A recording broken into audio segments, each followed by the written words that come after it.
Break free from society's myths about masculinity and live with purpose. Raw, uncut, and unapologetic. Welcome to Men Talking Mindfulness. Hey everyone, today we have Michael Taylor on the show. Michael is a life coach, speaker, and best-selling author who's overcome divorce, bankruptcy, and homelessness. Michael helps men redefine masculinity by breaking down the 5 illusions of manhood. Today, he'll share how men can embrace emotions, build better relationships, and find real success. Welcome, Michael. Man, I am super excited to be here with you guys because I got to tell you, I've been doing this work for about 25 years. It's extremely difficult to get men to engage in these types of conversations. So I'm always excited when I find other men who are having this dialogue. Amen, brother. Amen. So we are indeed excited to have you on the show, excited to get into this conversation about those very things. And yes, this is something that Will and I are very passionate about. And now that I just mentioned Will, brother, good to see you, man. How are you? We're back. Good to see you, John. Michael, you're in the right place. Like we do this every week. Talk about men stuff, men shit all the time.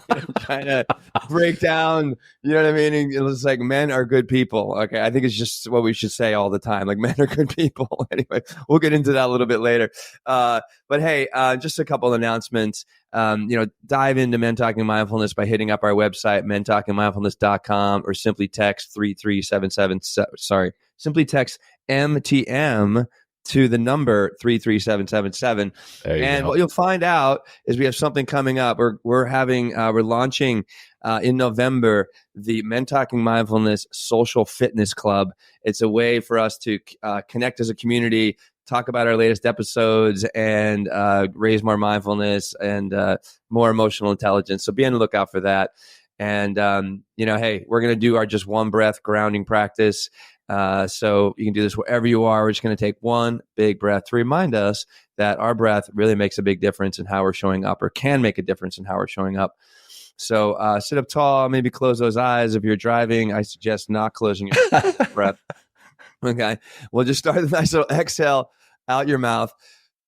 Get really empty, pull the navel in and push all that breath out. And let's take one big giant inhale down into your belly as best you possibly can. Bigger, bigger. Keep going all the way to the top of the chest. Let's hold that breath, top it off a little bit through the nose, and let it go out through the mouth. Empty, empty, empty, empty, empty. Fantastic. And hey, everyone that's listening, thank you for being here. Thanks for tuning in. Thank you for sharing our podcast, helping us grow and becoming more mindful. All right, Michael, let's jump in. So, doing our research on you, we've seen and read and that you've been through some serious life challenges like divorce, bankruptcy, homelessness, and more. So what was the turning point that kind of sparked your transformation into a life coach and into a thought leader? Well, as mentioned, at the age of 23, I was living the American dream. I had the house, the wife, the 2.5 kids, and all of that. And by society standards, I was pretty successful. And within about 6.5 year time frame, that dream turned into a nightmare. Once again, divorce, bankruptcy, foreclosure, a deep, deep state of depression where I even contemplated taking my own life. I was homeless for 2 years, living out of my car.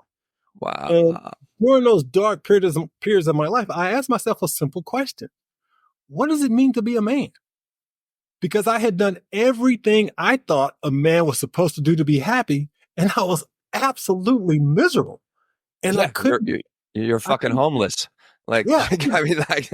Anyway, sorry. I couldn't figure out. I said, this doesn't make sense because I played by the societal playbook, right? Doing what I was supposed to do. Well, as a result of that question, I began what I'll call my journey of transformation. And I started reading self-help books, started listening to audio programs, and I just took a deep, deep dive into figuring out what it meant to be a man. And again, this is a 30-something year journey that I've been on and I continue to be on today. But what I realized was when I started rebuilding my life, I wanted to share the lessons that I had learned along the way. And so I started writing. And actually, my writing began after gaining the courage to go to therapy and to start journaling. And when I started journaling, I started connecting with who I am, my getting in touch with how I felt and being able to express that. And I said, you know what? I actually have a gift for writing. And I just started writing books back in 1995. And so here we are, some 25 years later. I'm still coaching men, empowering men through books, seminars, workshops, courses, and so forth. Nice. Well, excuse me. Like you said right before we hit record, Michael, you said, hey, we're all feeling the allergies. So I've got some going on still. It's been a while. But hey, I want to know, like, how do you go from being homeless, living in your car, to actually writing? Like, how does that process even work? Like, hey, you go to, a publisher and you're like, hey, man, I've been living out of my car. Here's what I've been writing in the back seat. Will you publish this? Like, how do you go from living in the car to where you're publishing books? Well, first of all, I have to acknowledge that I believe that there is a divine intelligence that created this universe, and I have access to that intelligence. So I am absolutely certain that this intelligence is the source of everything for me. So I begin there. Beautiful. But here's a great story. So back in the 90s, again, when I was kind of rebuilding my life and I wanted to write this book, back then we didn't really have the internet so much. So what you had to do is you had to send query letters to publishing companies, and then they would send you back a letter if they were interested, and then you'd go from there, right? I sent my manuscript to 60 different publishers. Wow. I got 59 rejections. The last one, and I had it all documented, the last one sends me a letter, says, look, I'm interested. Give me a call. So I call this company, and the lady says, look, I loved your book. Now, the title of the book was Brothers, Are You Listening? A Success Guide for the 90s, targeted specifically to Black men. So he says, I loved your book, but she says, please don't take this the wrong way, but our research shows Black men don't really buy these types of books. Oh, wow. And she said, would you be willing to change the title? Oh. She says, if we change the title, she says, I know I could sell this book. Now, at the time, I could have really used that little advance. It was probably $2,500 or whatever. But there was a part of me that said, that's like asking a father to change his child's name. I said, wow. Whole journey has been about me wanting to empower Black men. I can't do that. Right. And so I said, look, I'll have to pass. And so I said, you know what? I'm going to figure this out. And so I went to a bookstore, and I was walking through this bookstore, and I see this book, and it's titled The Gas We Pass, right? It was about It was about farting, right? But here's the thing. God. When I looked at the publisher, it was one of the publishing companies that had rejected my book. Oh, wow. And I got pissed. I was like, shit, you'd rather publish a book about farting? Wow. And I said, okay, I got this. I'm going to figure this out. So I actually got a job at a bookstore to learn the publishing industry. Oh, wow. Number one, I knew I wanted to get my book out there, but I was really ticked off. These guys would publish that book and not mine. So that was kind of a funny part, but I was really pissed. So that's how I got into the publishing industry. I got a job in the bookstore. I learned the industry, started self-publishing, and now here I am some 25 years later, have published 16 books of my own, have published several for people, and have my own publishing company. Oh, man, congrats. Yeah. I'm having trouble wrapping my head around that. It's phenomenal that you've done that.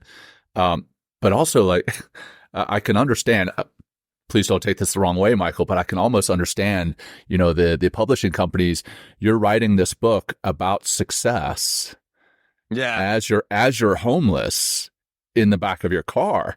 Like, how did you explain that? Like, where are they even sending this? Or I'm sorry to belabor this point, but I'm just so curious. Yeah, no, but actually at that point I had gotten an apartment.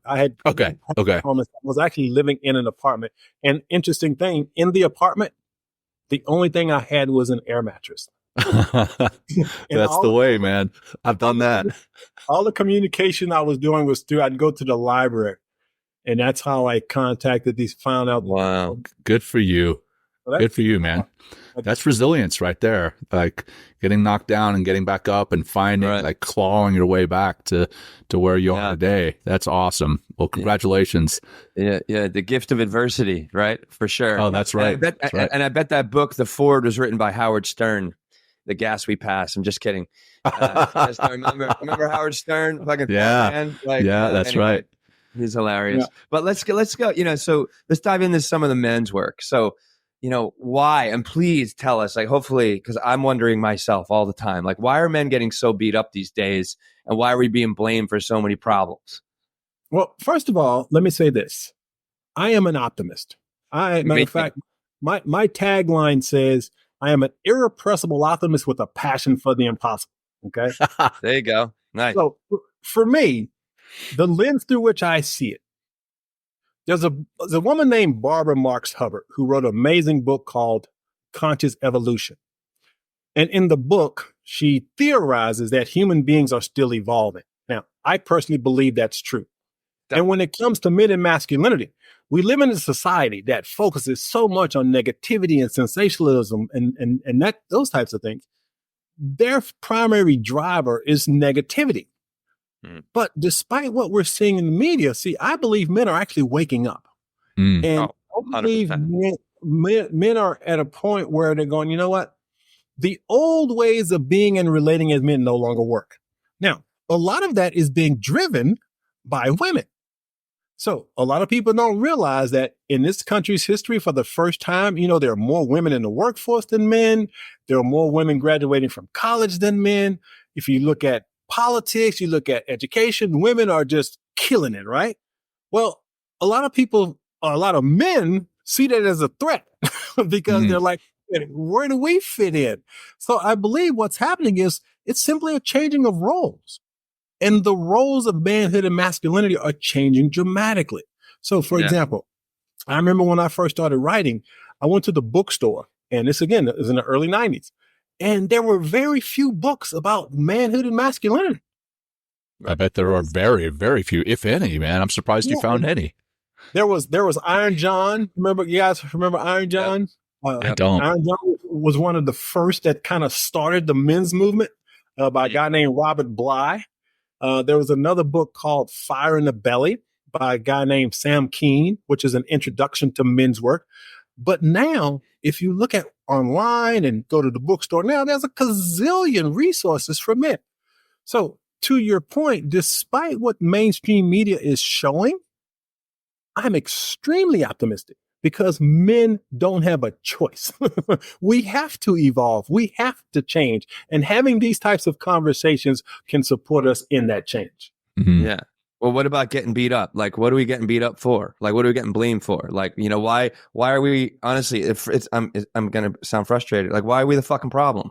Like, I don't understand. Like, we want connection, love, and belonging, and a good life and happiness and good relationships, just like anybody else, but I don't know why we're getting so shit on nowadays. Granted, like, I'm in my little bubble, I'm an entrepreneur. I work with Jon. I work with other group of people that I enjoy. So I'm not in the corporate culture where it's like, I can only imagine, you're working your butt off. You're doing great jobs and someone gets promotion over you just because you're a man and they're somebody else. So help us out there. But what drives the media? Stories about the media? Is it really the media? I mean, like, yes, it definitely could be the media. This whole patriarchy bullshit, I gotta say, I think it's just absolute BS. It's just I think it portrays like a victim mentality instead of picking yourself up and putting your best foot forward and forget it. Anytime you play a victim narrative, like, what are you doing? You're like blaming everyone else for your problems instead of looking at yourself in the mirror and be like, hey, I'm the problem. I'm going to interrupt you real quick, Will. I mean, aren't you doing that right now? Saying that everybody else is the problem?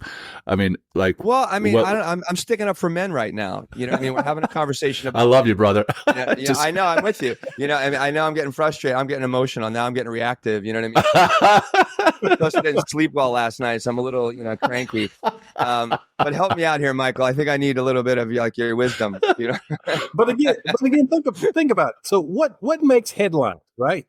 Rape, domestic violence. If it bleeds, it leads. Yeah. Yeah, exactly. If it bleeds, it leads. So the media is constantly focusing on the negative aspects of men. But again, my belief is that we as men, we can move past negative media by creating platforms like this.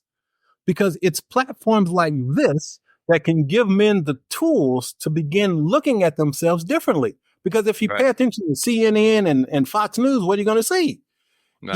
You gotta break away from that stuff. You gotta understand that you have the capacity, the ability to transform your life, but it'll never happen if you're paying attention to the mainstream media. Right. And, or playing the victim. It's never going to happen if you're playing the victim or blaming somebody else for your problems instead of like looking yourself in the mirror and being like, wait, I'm responsible for my life, and there definitely, there are people that are victim of certain circumstances. But if you keep living those circumstances again and again and again, and not seeing the opportunity that might be within that particular circumstance that didn't work out for you, then you're just going to keep, coming back to, like everyone else the problem instead of like, what, I'm the solution and the problem. Well, for me, as I mentioned earlier, I believe there is a divine intelligence, right? This divine intelligence I have access to. And as a former atheist who used to cringe when people would even say the word God, I would just reject, completely shut down, couldn't hear a word they were saying.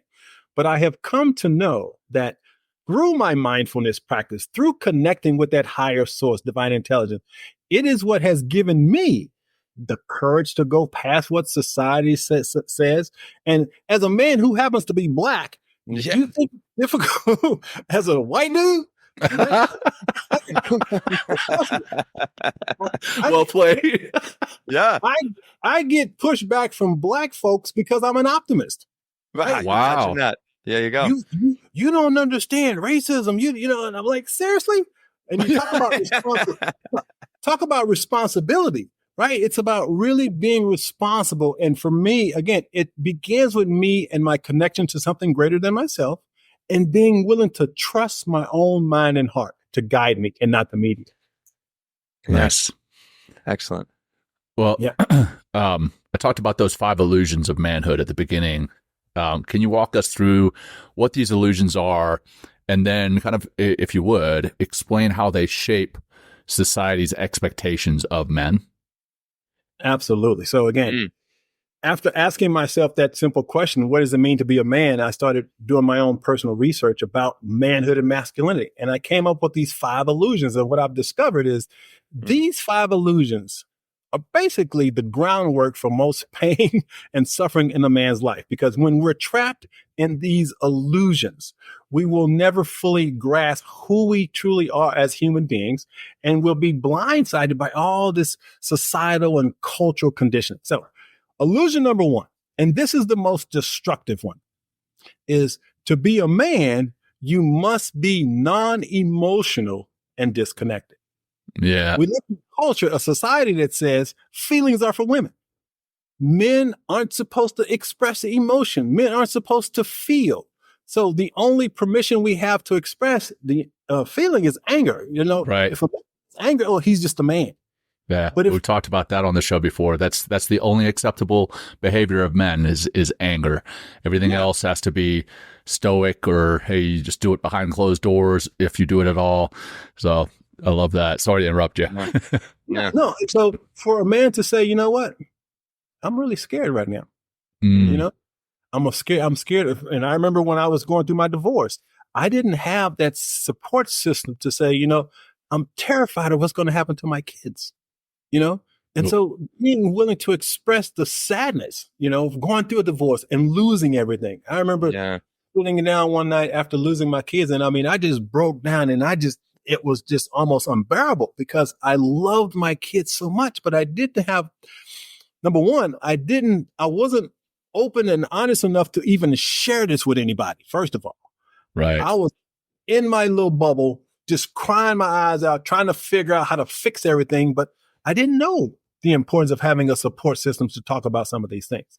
So that illusion is what keeps men, because I believe the 3 most difficult words for any man to say are, I need help. Oh, yeah. Or I'm sorry. But I am help. I would rank number 1. Yes. Oh, for sure. Man. Once again, because as men, we've been conditioned that we aren't supposed to feel. We're supposed to be tough and, we're supposed to be rigid and all of that. But see, that's what's causing so much pain and suffering in our lives, because we don't give ourselves permission to feel and to express those feelings. So that's illusion number one. That's brilliant. Thank you. And the result of that, and I have to share this story because after my divorce, I really struggled with relationships. And what would happen was the relationship would last 2 to 3 weeks, and the women were all saying the same thing as they left. Here's what they would say. Oh, I care too much about you to stay in this relationship. How much sense does that make? You care about me, but you're leaving, right? But then they would say this. The main reason I'm leaving is because you're emotionally unavailable. Oh, wow. And at the time, it didn't make sense to me, because my argument was, I'm a good guy. I believe in monogamy. I'm not running the streets. I'm a provider, all those things. But I didn't know how to connect emotionally. Now, I had a bunch of stuff that I needed to deal with, which we'll talk about in a minute, but I had to be willing to look at that. But that whole illusion is that men aren't supposed to be emotional. And so I was completely shut down emotionally, and that's why I couldn't connect with women. So that was illusion number one. So I'll leave it open for you if you got a question, and then we'll jump to the next illusion. Oh, that's a good one. And I felt that too. Like I went through divorce. I'm on my second marriage. I did not have kids, so I can only imagine how that complicates things and adds to the fear, which is, a feeling, right? You're feeling that fear. Feeling sadness on top of it, feeling like a failure, right? I know that's a big one for men, but we don't want to express any of those. So because expressing those will even compound on that feeling of failure. Oh, I'm expressing sadness, or not even just expressing it, feeling it. I'm feeling sadness, I'm feeling fear, and therefore I am a failure. So it's just this downward spiral. So I fully believe that is an impossible thing to do, and that is an illusion that we teach society. And I've got a young boy, I've got a young son, and there at one point, Will and I have talked about this before. There was a part in me that was like, when he was crying, and he was much younger than he is now, I'll be like, hey man, boys don't cry. And that's just which, I've since changed and I know I have evolved and thankfully he's growing through that, and he cries now. I mean, he cries when he's hurt, he cries when he's sad, but he also just cries. He just cries, which is totally fine. So sorry, I digress, brother. But here's the thing. The most overwhelming feeling for me was shame. Oh, for most men, I feel that too. It was the shame of going through a divorce and feeling like a failure. Boy, that was just, it was like, man, I can't even put into words the shame. And there's a guy named John Bradshaw wrote an amazing book called Healing the Shame That Binds You. And it really helped me identify and deal with that toxic shame, he calls it. But that's something that we as men don't talk about. I mean, that shame was just, it's as if, it's a feeling of there's something wrong with me inherently. There's, I'm defective in some way. Right. So it's a really powerful feeling that will drive negative behavior. So that's that. So illusion number two is, to be a man, you must use sexual conquest as a gauge for manhood. Right? That's not true? I'm sorry. That's my younger self speaking. I'm sorry. You need to evolve some, Will. But think about it. I saw things somewhere on social media or something that said that men think about sex every 15 seconds or something crazy. I'm like, seriously? If something wrong with me, I don't think about sex that much. Maybe when I was 15. Right.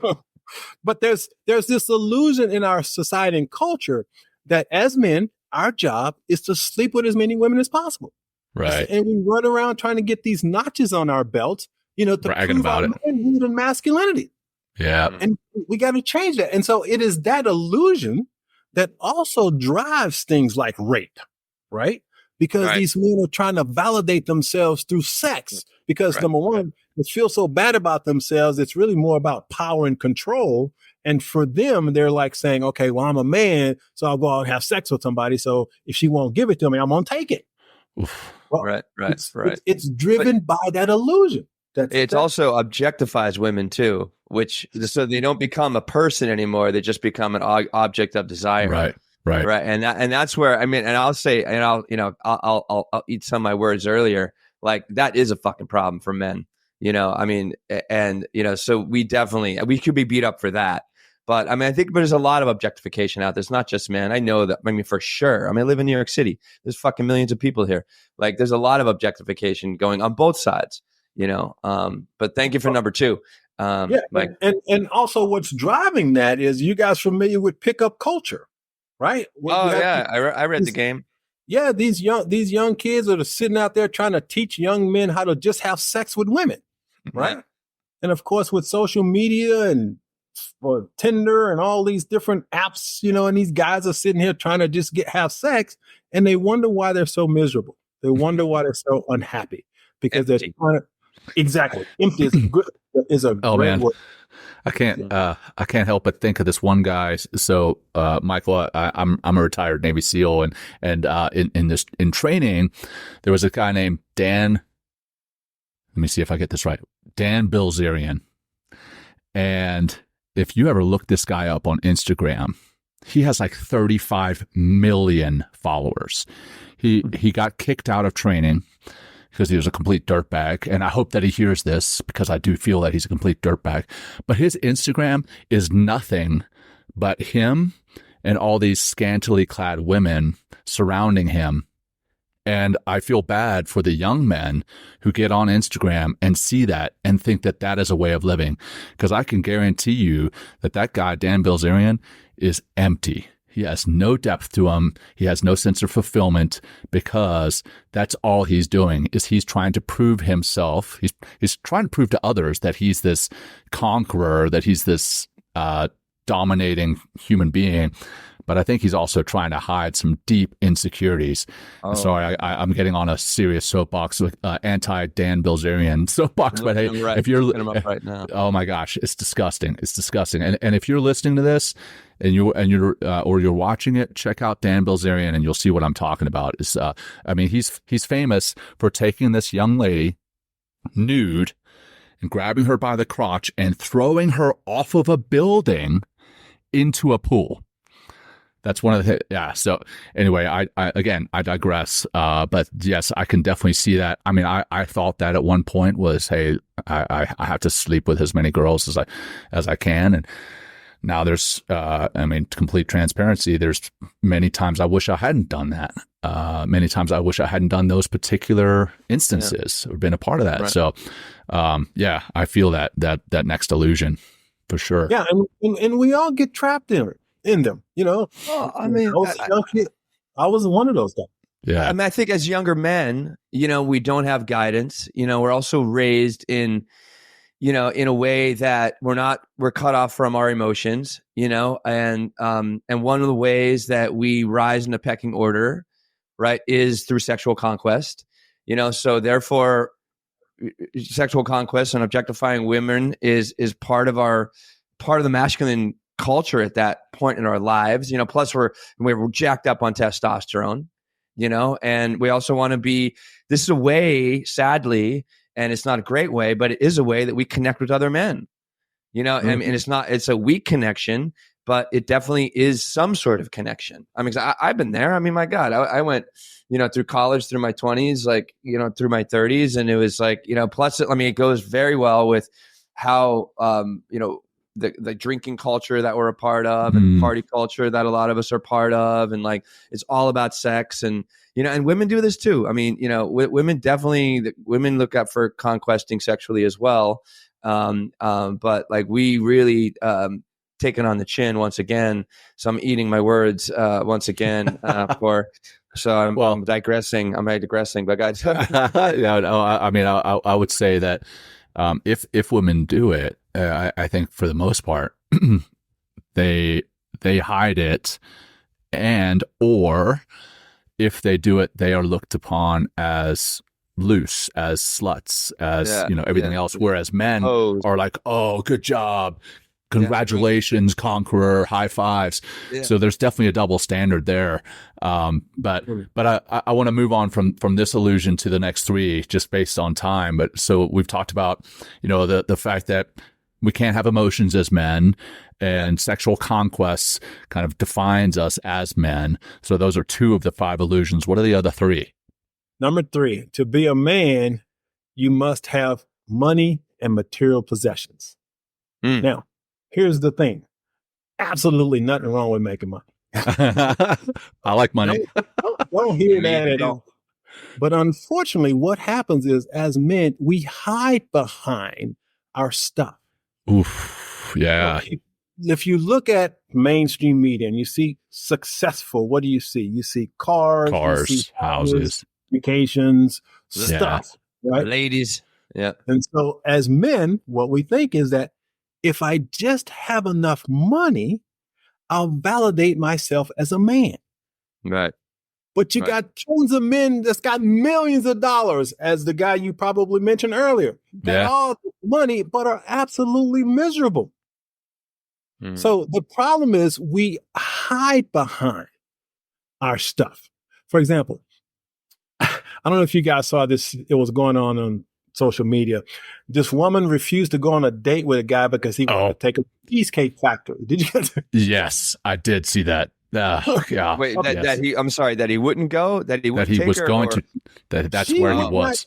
She would not go on a date with him because he wanted to take her to the cheesecake factory. Okay. So here's the problem. I see it as men. Too many times what we want to do is we go on a very first date, and what we want to do, we want to impress the woman. So what do? We take them to a fancy restaurant. We buy some nice, we do all these things to impress a woman, which is basically saying, you might not like me, but you'll like my stuff. Right?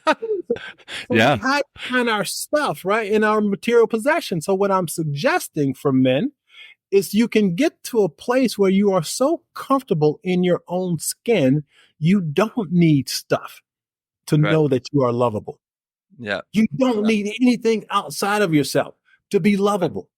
Yeah. And that's a real challenge for a lot of men because they try to hide behind their stuff. Yeah. Yeah. And, Michael, I just want to draw a thread here. You said it earlier, the media, and it's not just the media that drives these first 3, right? You must be completely stoic. Stoic in the sense of like unemotional, sexual conquest, money and power, right? And the expression and the illusion and the outward, portrayal of those things. But look at the way, look what we see on TV, look what we see in the movies, look at the people that are typically elevated in the media very often. They're not having these kind of conversations about like emotional maturity and like, and like being a good man and really stepping into your own power by being a man that is fully in control of his emotions, but also has a whole, library of feelings that they're able to express. So they're definitely, it's strange. Like there's a lot of, I hate that all these things work against us. But thank you for bringing this up. So let's go move to number 4. Yeah. Real quick. I just want to touch on, that whole thing. Don't worry. I'm not going back to Dan Bilzerian. Jim Carrey, I'm going to mess the quote up, but he said something about, I wish everyone could be rich, or I wish everyone could get rich and famous. Yeah. Just for once, right? Just for a brief period. So they would know that is not the way. That's not the answer. That's not going to give them fulfillment. But everybody thinks it. Everybody's like, if I could just be rich, if I could just make another $1,000, another $1 million, if I could just get another car. I fully admit it. And we've talked about this before. As soon as I got my truck, which is a nice truck, and I drive, I love it. I love it. But I drive it down the road. I'm like, ooh, that's a nice truck too. I wish I had that one. I'm like, come on, Jon. This is the hedonic cycle, right? Is that in that what it's called? Something like that. Probably screwed that up too. But anyhow, okay. So illusion 3 is that we hide behind, or we have to have money, right? We have to have money and power. And once again, nothing wrong with having stuff. Yeah. Illusion number 4 is to be a man, you must have titles, positions, and power. So we live in a society that says a man with a PhD is somehow a better man than a man with a GED. That's not true. He may have more education, but that doesn't necessarily make him a better man. Now, the downside of that is, and what I find in some of my coaching clients is, men that don't have degrees feel inadequate. Well, they don't feel like they're good enough because they don't have titles and labels. Right. And so helping men move past that, say, look, dude, you have to learn to love yourself as you are. You don't have to have titles and labels to be lovable. But again, we get caught up in this trap that if I have this label, somehow it makes me a better man. And I think we need to change that. Yeah. Well, how do we change that? How would you change that? Because on the other side of that coin, there are men who have those titles, who have that power, and they say, hey, you know what? I've got a degree, so I am better than you. I have a PhD, so I am better than somebody with a GED. So how do we change that? Well, that's what this work is about. That's what men's work is about. It's about bringing men together. And I've done workshops where you had men with PhDs and men with only GEDs and come together and recognize, oh shit, we're still the same. It's really about, and I think you mentioned it earlier, about vulnerability. It's about saying, you know what? I'm okay not have, for example, I only have an 11th grade education. I don't have a PhD. I'm not a doctor. I don't think I'm better than somebody else because I've written 15 books, been on national television and all of that. No, I'm just me. Yeah. But this whole idea of titles and labels, it's something that we as men have to move past because, again, the guys with the PhDs, get off your freaking high horse thinking you're better than someone just because you have a degree. Right. Nothing wrong with degrees. Get education. That's great. But stop using that as a way of being superior to someone else. Right. And I'll add to that for our military listeners. If you're an officer, that doesn't make you better than an enlisted service member, an officer. I don't know if you know the military at all, Michael, but there are plenty of officers who believe that they are better than the enlisted service members. And I am here to tell you, you are not. So I'll just stop there. But we're all human beings, and you are enough as you are, and you are no better than anybody else. So there you go. And that's the lesson right there. And last but not least, illusion number 5. To be a man, you must constantly compete with and try to outdo other men. Wow. Definitely seeing that. So you just mentioned about you and your truck seeing another truck going, oh shit, that's a nice truck, right? Yeah.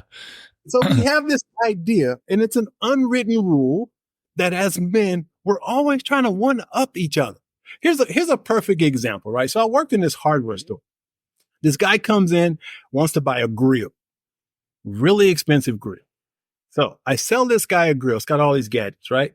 A couple of days later, his neighbor comes in. He says, hey, you sold my neighbor a grill. I'd like to buy a grill just like it. I said, great. So we go in.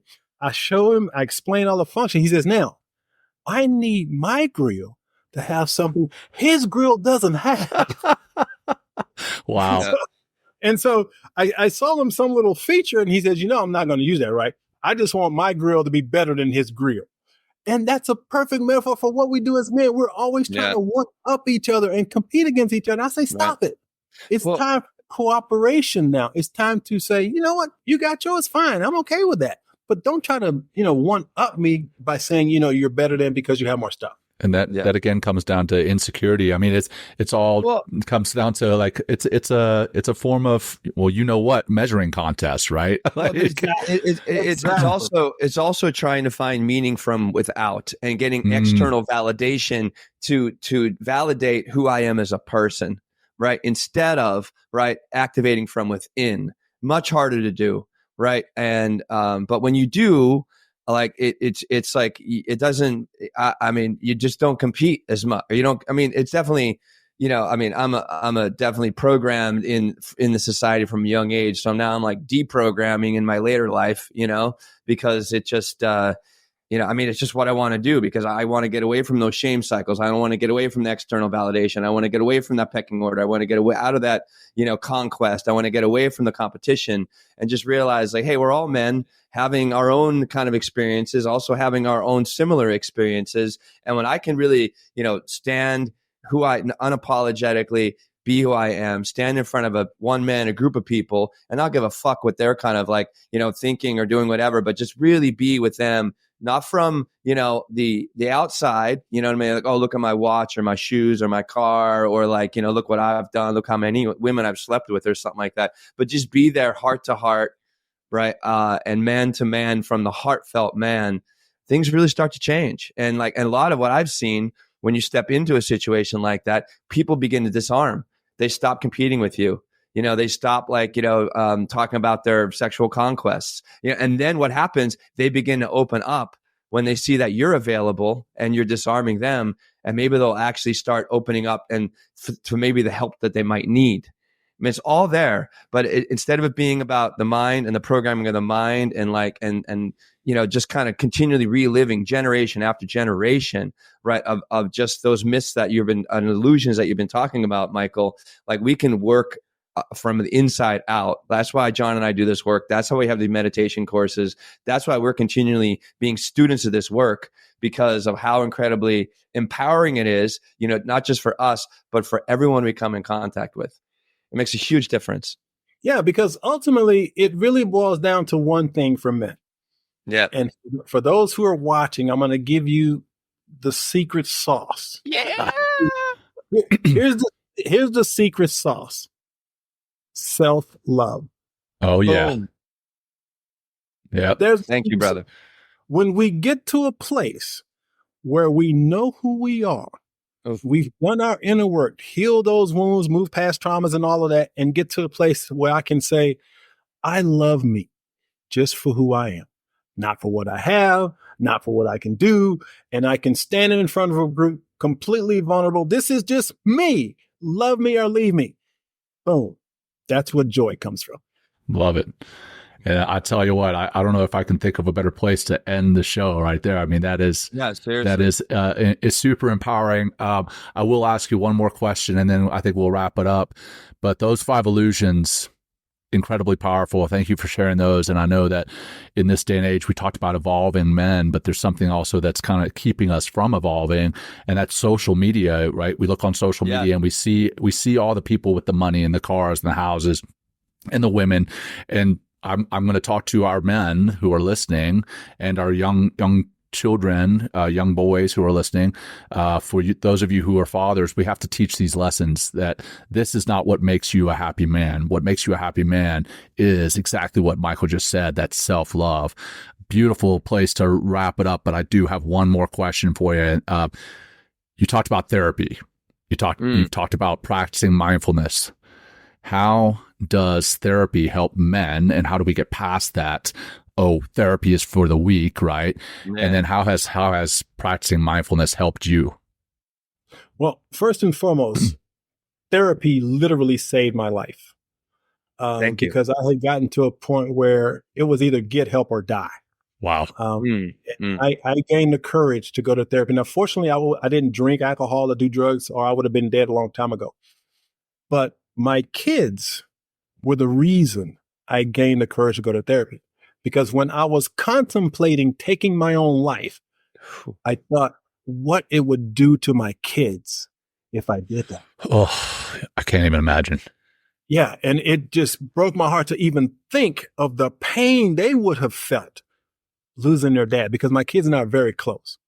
And so as a result of that, I gained the courage to go to therapy, to start looking at, because I possibly had the worst childhood you could ever imagine.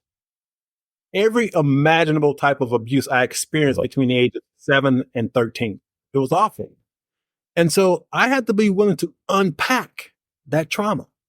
And what therapy did was allow me to do that. It allowed me to let go of all those childhood wounds that I had been carrying. And unfortunately, what had happened was I mentioned the feeling of shame.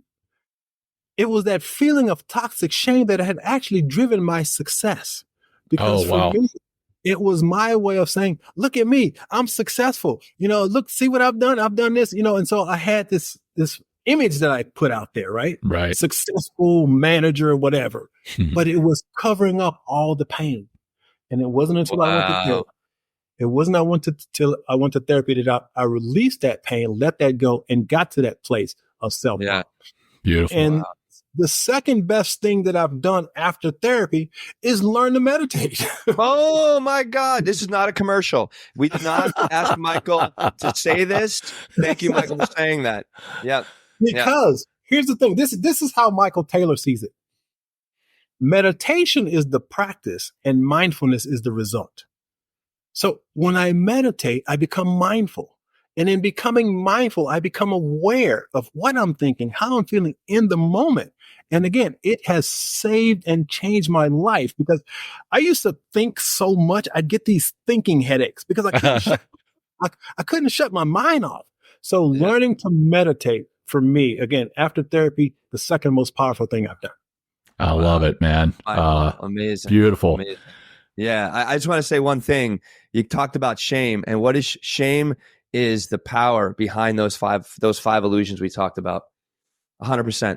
Right. I mean, that's where it all comes from, because all that external validation and doing those external things. So look like it's like it comes from a place of shame. Wow. And thank you, Michael. What we're going to have to do, we got to have another conversation about 5 masks of masculinity. Oh shit! I love that. I love that. Yeah. We can go on all day. We'll have you. Yeah, thank you, Michael. This is fantastic. Wonderful, Jon. Well, what's for Michael? What's for our listeners, for our community? What's the best way for them to find you and find your books, find your website, find out more about what you're doing? Yeah, to follow up on this conversation, go to anewconversationwithmen.com and you can download a free ebook of the 5 illusions. Very powerful ebook that'll give you some insights and go a little bit deeper into what we're talking about. So anewconversationwithmen.com. anewconversationwithmen.com. There it is. Fantastic. Well, Michael, this has been fantastic. We like to wrap it up with the closing practice. So hope you would join us and then hang tight for a few seconds after we say our goodbyes and do the final closing, and then we'll wrap it up. But for our audience, hey, thanks for joining us. We really appreciate you. Thanks for sharing the show. Thanks for tuning in. And I hope that you all will join us as well in this closing practice. So much like we did at the beginning, and as Will said, if you're driving, don't close your eyes. But if it's available to you and you feel safe doing so, we invite you to do so. Otherwise, just carry on what you're doing. And let's just bring our attention to our breath. We're not even going to force it. We're just going to notice it. Just like Michael was talking about, meditating can help you to be more mindful. And mindfulness is awareness of where you are, what it is you're doing, the space it is that you're taking up, the time that you're living. And just to do that, just tune into your breath. We're not even going to take any intentional breaths. We're just going to notice the physical aspects of our breath for a moment. The rise and fall of our chests and bellies. As we stand here, as we sit here, as we lie here, whatever it is that you're doing, just notice your breathing. And we'll wrap it up together with one deep, cleansing breath. Let's begin by emptying our lungs. Emptying all the way, folding empty at the bottom. And then a nice, long, slow, deep breath in, filling all the way to the top, holding full at the top, and letting it go. And as you let go, bring some movement back into your body, rolling your shoulders, rolling your head, wiggling your fingers and your toes. Michael, thank you again, my brother. Really appreciate you. Really appreciate what you're doing in the world, what you're putting out there for men as a whole, for the future generations of men. Keep doing the work you're doing. Will, any last closing words to wrap it up? Just big thanks to you, Michael, to the work you're putting out in the world. And, get ready, guys. In order to increase this social and emotional intelligence, as well as to connect with other good men and realize that there's other good men out there, be on the lookout for the Men Talking Mindfulness Social Fitness Club coming your way. And that's a wrap, John. Thank you again, Michael. Appreciate Michael, you. Thank you, brother. All right. Thanks, everyone. Until next time. Peace. Peace, brother. Thank you for joining us today. We hope you walk away with some new tools and insights to guide you on your life journey. New episodes are being published every week, so please join us again for some meaningful discussion. For more information, please check out mentalkingmindfulness.com.